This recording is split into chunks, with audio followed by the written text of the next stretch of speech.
Hello students, today we are going to study past perfect tense which is the third part of the past tense। तो मेरे प्यारे बच्चों, आज की video में हम लोग पास्ट परफेक्ट टेंस स्टडी करने वाले हैं जो कि पास्ट टेंस का थर्ड पार्ट है।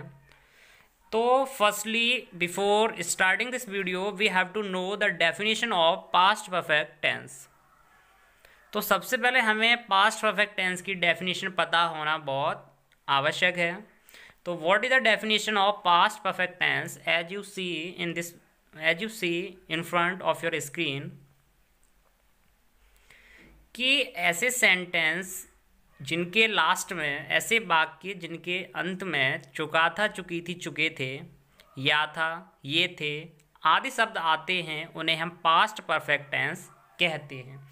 ये तो सिंपल सी डेफिनेशन है कि जैसे सेंटेंस जिनके लास्ट में चुका था, चुकी थी, चुके थे, या फिर या था, ये थे आदि शब्द आते हैं, उन्हें हम पास्ट परफेक्ट टेंस कहते हैं।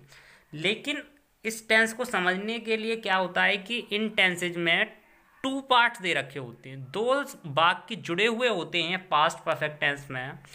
जैसे कि मैं आपको एग्जांपल देके बताता हूँ कि डॉक्टर के आने से पहले मरीज मर चुका था। अब इस सेंटेंस में कितने पार्ट हैं? टू पार्ट हैं। एक तो डॉक्टर आया और उससे पहले क्या हो चुका था? मरीज मर चुका था। ठीक है, तो ऐसे सेंटेंस जिनमें दो पार्ट दे रखे हों और लास्ट में चुका था, चुकी थी, चुके थे आ रहा हो, तो उन सेंटेंसेज को हम क्या कहते हैं? Past perfect tense. तो ये तो सिंपल सी इसकी डेफिनेशन थी।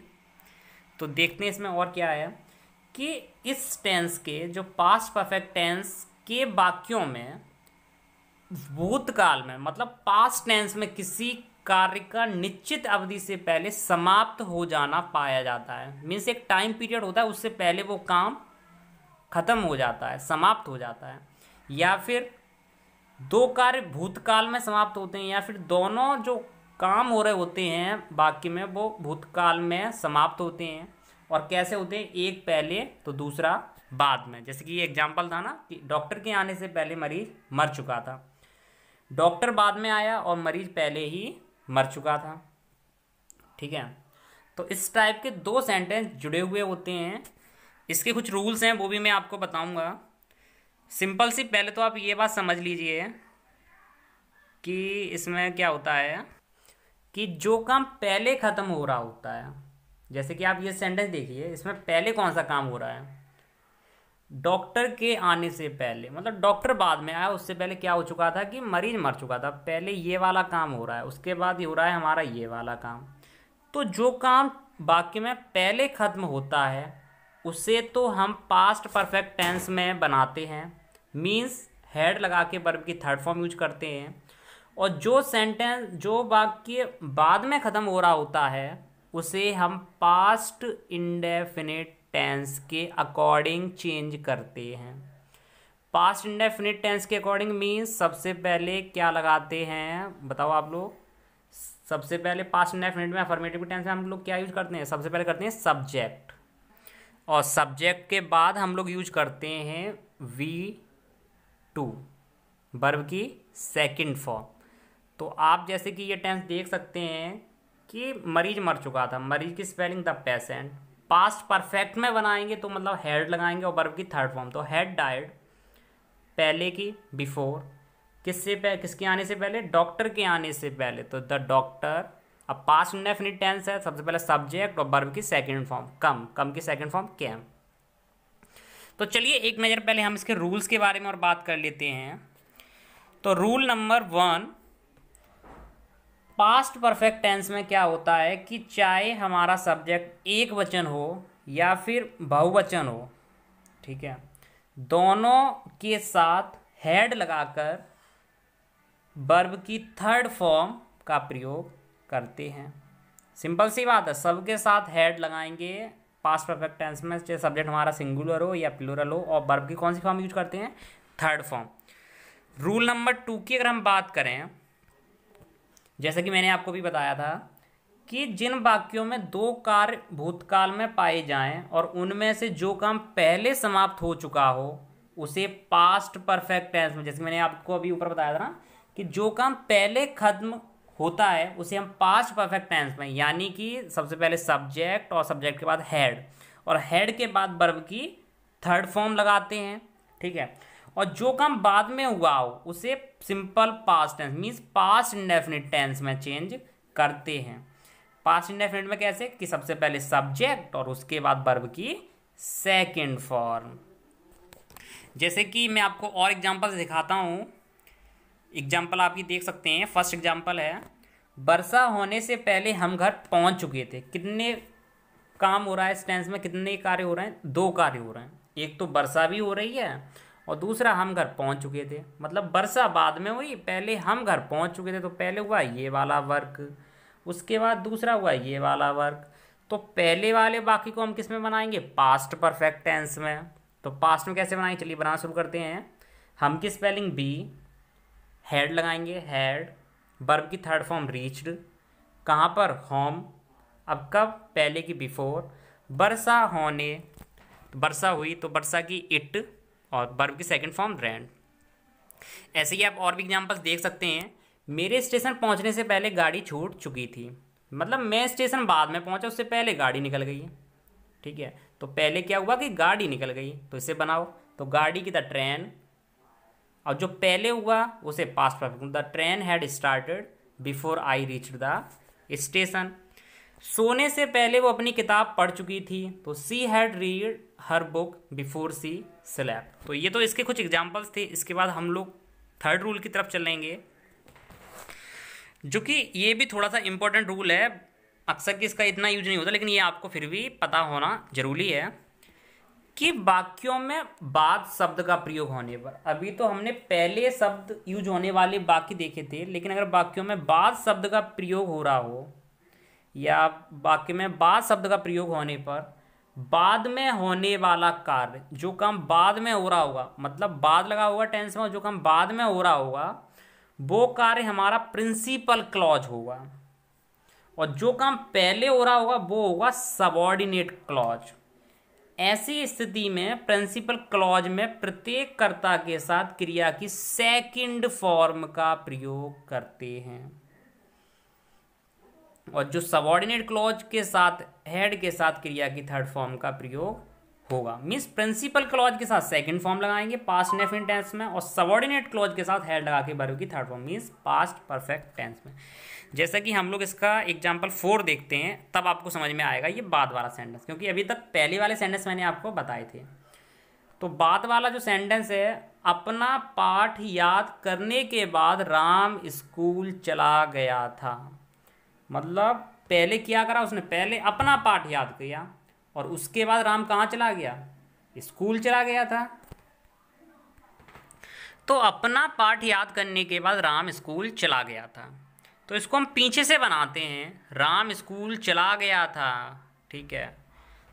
तो Ram went to school after he had learned his lesson. वही रूल है, आपको घबराने की कोई भी नीड नहीं है। जो काम पहले खत्म हो रहा हो, पहले क्या हो रहा है, अपना पाठ याद किया राम ने, तो उसे तो हम बनाएंगे किस में, जैसे कि पहले हमारा ये आगे वाला काम खत्म हो रहा है, तो इसे हम किस में बनाएंगे, पास्ट परफेक्ट में। वही रूल है सेम टू सेम। और जो काम बाद में खत्म हो रहा है उसे बनाते हैं पास्ट इंडेफिनिट टेंस में, तो पीछे से चेंज करते हैं, ठीक है। आपको ज़्यादा टेंशन लेने की कोई जरूरत नहीं है। तो Ram went to school after he had learned his lesson. अब इसके बाद आगे हम देखें, यदि वाक्य में पहले ही प्रयोग हुआ है तो एक क्लॉज के होने पर भी हैड का प्रयोग किया जाता है। जिसके आप एग्जाम्पल 5 देख सकते हैं कि मैं यह समाचार पहले ही सुन चुका था। अगर पहले यूज हो रहा है इस टेंस में, तो मैं की स्पेलिंग आई, तो केवल हैड यूज होगा। तो परफेक्ट में बना रहे हैं, चुका था तो हैड, ऑलरेडी सुनना की third form heard, this news, ठीक है। तो ये तो थे हमारी डेफिनेशन, कुछ रूल्स और उनके कुछ एग्जांपल्स। अब हम अपनी एक्सरसाइज कुछ बेसिक एग्जांपल्स और देखेंगे, जिससे कि आपके डाउट्स अच्छी तरह से क्लियर हो सकें। तो बेटा सबसे पहले हम ये देखते हैं, जो कि हमारा एग्जांपल है, थोड़े से हम नेगेटिव सेंटेंस की तरफ भी देख लेते हैं कि मैंने ये घर पहले नहीं देखा था। मैंने ये घर पहले नहीं देखा था, तो इसमें एक ही काम हो रहा है। तो I had not seen this house before. Doctor के आने से पहले मरीज मरा नहीं था, तो the patient had not died before the doctor came. Doctor बाद में आया, डॉक्टर के आने से पहले मरीज मरा नहीं था, मतलब पहले मरीज मरा नहीं था, तो the patient had not died before the doctor केम, क्योंकि मरीज मरा नहीं था, ये हमारा पहले काम हो रहा है। पुलिस के आने से पहले चोर नहीं भाग चुका था, तो the thief had not run away before the police came. Teacher परीक्षा आरंभ होने से पहले कोर्स समाप्त नहीं कर चुके थे, तो the teacher had not finished the course before the examination began. Begin की second form began. After that there are some of the examples of interrogative sentences. तो फॉर एग्जाम्पल्स अगर हम बात करें तो क्या मेरे स्कूल पहुंचने से पहले घंटी बज चुकी थी या घंटा बज चुका था। अब ये हमारा इंटरोगेटिव सेंटेंस है, तो दो वर्क हो रहे हैं इस सेंटेंस में भी। एक तो मेरे स्कूल पहुंचा यानी मैं स्कूल जा रहा हूँ, और दूसरी बात क्या हो रही है, घंटा भी बज रहा है। तो इंटरोगेटिव सेंटेंस है तो सबसे पहले हम इसमें हेल्पिंग वर्ब का यूज करेंगे। तो पास्ट परफेक्ट टेंस में सबसे पहले हेल्पिंग वर्ब क्या होती है, हैड होती है। तो हैड द बेल, और थर्ड फॉर्म क्या होगी, रिंग की रिंग रैंग रंग before I reach the school. क्या सूरज निकलने से पहले वे चाय पी चुके थे, तो हैड दे टेकन टी। वैसे ड्रंक भी लगा सकते थे, लेकिन टेकन वर्ड आजकल हमारा मॉडर्न इंग्लिश में ज़्यादातर यूज होने लगा है। तो had they taken tea before the sun rose, rise की सेकेंड फॉर्म रोज। क्या बस छूटने से पहले हम बस स्टॉप नहीं पहुंच गए थे, तो had we not reached the bus stand before the bus started. सूरज छिपने से पहले कितने बच्चे सो चुके थे, तो कितना वर्ड आ जाए तो वहाँ हम हाउ मच हाउ मैनी का यूज करते हैं। अब डिपेंड करता है काउंटेबल है कि अनकाउंटेबल है। तो कितने काउंटेबल है, तो how many children had slept before sunset. हमारे आने से पहले वो लड़की कौन सा गाना गा चुकी थी, तो कौन सा डबल इंटरोगेटिव है, तो विच सॉन्ग हैड। फिर डबल इंटरोगेटिव का क्या होता है कि सबसे पहले आपका क्वेश्चन वर्ड्स आते हैं, उसके बाद हेल्पिंग वर्ब, उसके बाद सब्जेक्ट। तो which song had that girl, फिर वर्ब संग बिफोर वी कैम। तो मेरे सोने से पहले तुम पत्र क्यों लिख चुके थे, तो why had you written a letter before I slept. Doctor साहब के जाने के बाद रोगी ने क्या खाया था, तो क्या खाया था, तो what did the patient eat after the doctor had gone.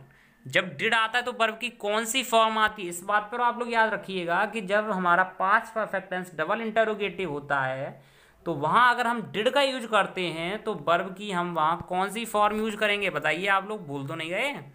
First form, very good. कहीं आप लोग यहाँ एट लगा दो सेकंड फॉर्म तो वो रॉन्ग हो जाएगा। कौन सी फॉर्म यूज करेंगे, फर्स्ट फॉर्म।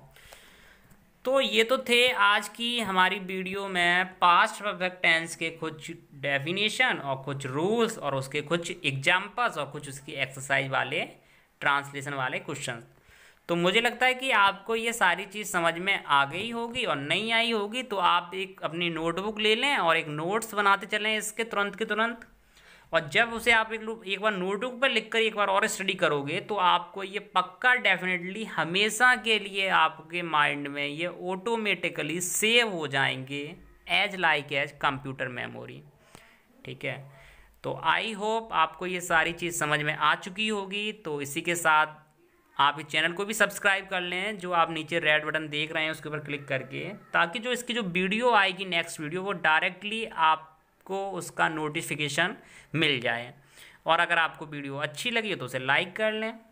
ठीक है, और अगर आपको कोई भी क्वेरी हो, कोई डाउट हो, जो चीज़ क्लियर नहीं हुई हो, तो उसे आप नीचे कमेंट में बॉक्स में कमेंट करके तुरंत पूछ सकते हैं, और आपको उसका विदिन 2 मिनट्स के अंदर उसका आपको आंसर मिल जाएगा। तो इसी के साथ चलते हैं और आगे मिलेंगे हम लोग अपनी इसकी नेक्स्ट वीडियो में, जो कि हमारी पास्ट परफेक्ट कंटिन्यूअस टेंस की वीडियो होगी। तब तक के लिए धन्यवाद, थैंक यू वेरी मच।